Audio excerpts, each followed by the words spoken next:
तर शरद पवार यांनी सुद्धा मतदानाचा हक्क ते बजावतायत।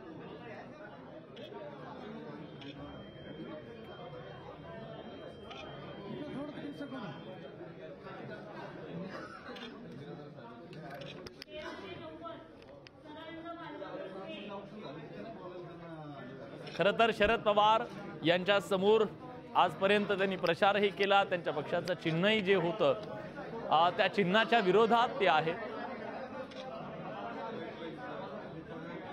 आणि शरद पवार यांच्यासाठी सुद्धा ही लढाई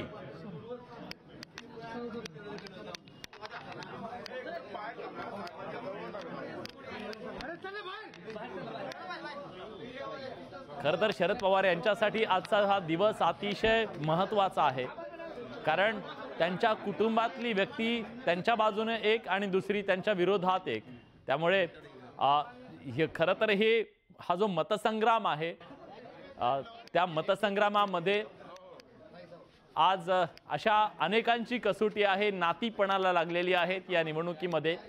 आणि ज्या घड्याळाचा त्यांनी आतापर्यंत प्रचार केला, घड्याळाच्या चिन्हाच्यासाठी त्यांनी कष्ट घेतले, ते घड्याळ चिन्ह त्यांच्या समोर असेल पण ते सध्या त्याच्या विरोधात आहे, त्यामुळे ही लढाई त्यांच्यासाठी सुद्धा अतिशय प्रतिष्ठेची आहे। कारण लोकसभा निवडणुकीमध्ये त्यांच्या मुलीला बारामतीकरांनी साथ दिली, पण या निवडणुकीमध्ये ज्या अजित पवारांसाठी त्यांनी आजपर्यंत कायम प्रचार केला तेच अजित पवार यांचा पराभव करण्यासाठी शरद पवार मैदानात तळ ठोकून होते। बारामतीमध्ये शेवटच्या सभेमध्ये सुद्धा त्यांनी आपली भूमिका मांडली आणि आपल्या पुतण्याला नातवाला त्यांनी मतदान करावं असं सांगितलेलं होतं। योगेंद्र पवार यांच्यासाठी त्यांनी प्रचार केला। बघूया शरद पवार काय म्हणतात। साहेब तिथं मीडिया बूथ बनवलाय, 1-2 मिनिटं जर थांबता आलं तर तिथं तुमचा बाईट होईल थोडा व्यवस्थित।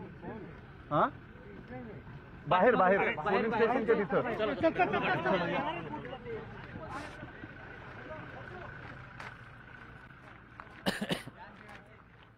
या निवडणुकीत एका गोष्टीची चर्चा रंगली। शरद पवार यांनी अनेक मतदारसंघामध्ये जाऊन पाडा पाडा पाडा असं सांगितलं, पण बारामतीतल्या शेवटच्या सभेमध्ये ते पाडा पाडा म्हणतात का याकडे महाराष्ट्राचं लक्ष लागलेलं होतं, पण त्यांनी तो शब्द टाळलेला होता आणि गद्दार हा शब्द सुद्धा त्यांनी टाळलेला होता। त्यामुळे एकच चर्चा संपूर्ण ठिकाणी रंगली की दादांच्या बद्दल त्यांनी ही भूमिका नेमकी का घेतली। सिद्धार्थ गोदाम आपले प्रतिनिधी आता आपल्या सोबत आहेत, आपण थेट त्यांच्याकडे जातोय। सिद्धार्थ, मराठवाड्यातली लढाई यावेळेची अतिशय अटीतटीची असणार आहे। महायुती आणि महाविकास आघाडी यांच्यात कडवी झुंज होतीये, काय नेमकं चित्र आहे मराठवाड्यात, कसा उत्साह पाहायला मिळतोय?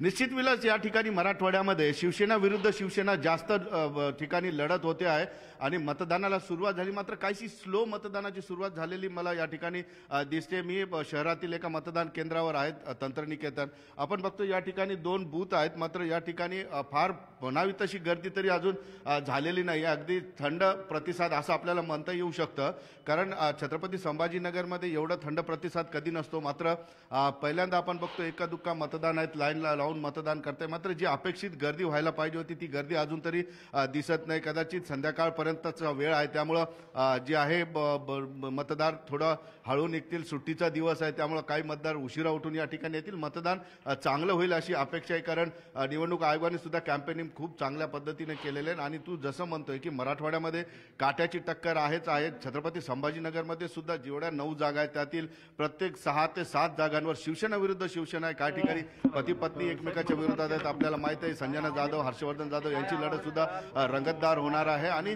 विशेष शहरातील 2 मतदारसंघामध्ये औरंगाबाद